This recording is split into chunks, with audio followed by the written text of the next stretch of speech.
Dictation start होगा 5 second बाद। Start. पर्यटन को पंख लगाने के साथ समाज के अलग अलग क्षेत्रों में छाई आर्थिक मंदी दूर हुए बिना देश की आर्थिक हालत पटरी पर आने की उम्मीद कम लगती है। 15 महीने से कोरोना महामारी के चलते आर्थिक सेहत किसी से छिपी नहीं है। ऐसे में सोमवार को केंद्र सरकार द्वारा राहत पैकेज का ऐलान स्वागत योग्य है। अर्थव्यवस्था में तेजी लाने की इरादे से की गई घोषणाओं में कुछ घोषणाएं नई हैं तो कुछ पुरानी घोषणाओं का विस्तार है। स्वास्थ्य क्षेत्र से लेकर लड़खड़ाते पर्यटन उद्योग में नई जान फूंकने के लिए अनेक तरह से सहायता देने की कोशिश की गई है। कोरोना से प्रभावित अलग अलग क्षेत्रों के लिए गारंटी स्कीम के जरिए आमजन का मनोबल बढ़ाने के प्रयास भी किए गए हैं। सरकार ने इस पैकेज में ब्याज दरों को तर्क संगत रखने पर जोर दिया है।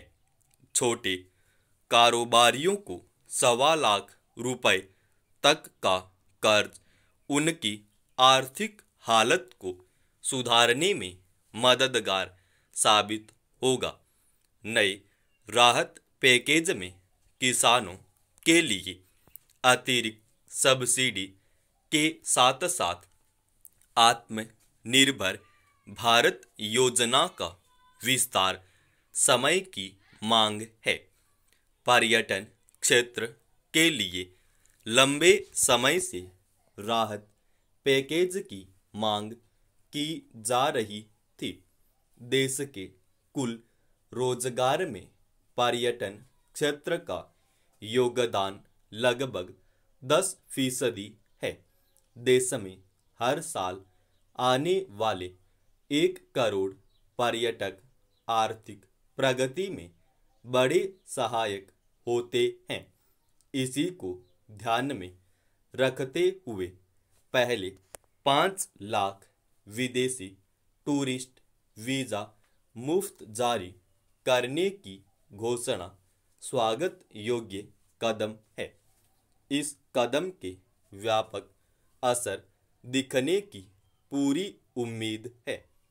टूरिस्ट गाइड को फिर अपने पैरों पर खड़ा करने के लिए ऋण लेने से इस क्षेत्र को नई जान मिलेगी। कोरोना की सबसे अधिक मार पर्यटन क्षेत्र को ही झेलनी पड़ी है। इससे पहले भी सरकार अलग अलग क्षेत्रों के लिए 20 लाख करोड़ रुपए के आर्थिक प्रोत्साहन पैकेज का ऐलान कर चुकी है। देश की जरूरतों को देखते हुए इससे हुए आमजन को निश्चित रूप से कुछ मदद भी मिली। इससे पहले दिए गए पैकेज में MSME सेक्टर का खास ध्यान रखा गया था। सरकार ने ध्यान रखा था कि इस सेक्टर में सबसे अधिक रोजगार पैदा होते हैं और कोरोना महामारी के बाद सबसे बड़ी समस्या बेरोजगारी की ही सामने आने वाली है। सरकार के उस आर्थिक प्रोत्साहन पैकेज में मुफ्त खाद्यान्न रक्षा के लिए प्रत्यक्ष विदेशी निवेश में वृद्धि, आवश्यक वस्तु अधिनियम में संशोधन, स्वास्थ्य क्षेत्र में सार्वजनिक व्यय में वृद्धि जैसे उपाय शामिल थे और सबसे खास बात यह थी कि मोदी सरकार ने इस आर्थिक प्रोत्साहन पैकेज में देश को सकल घरेलू उत्पाद का 10% आवंटित करने का वादा किया था। उम्मीद है कि भविष्य की जरूरतों को ध्यान में रखते हुए सरकार आगे भी उचित कदम उठाती रहेगी। समाप्त।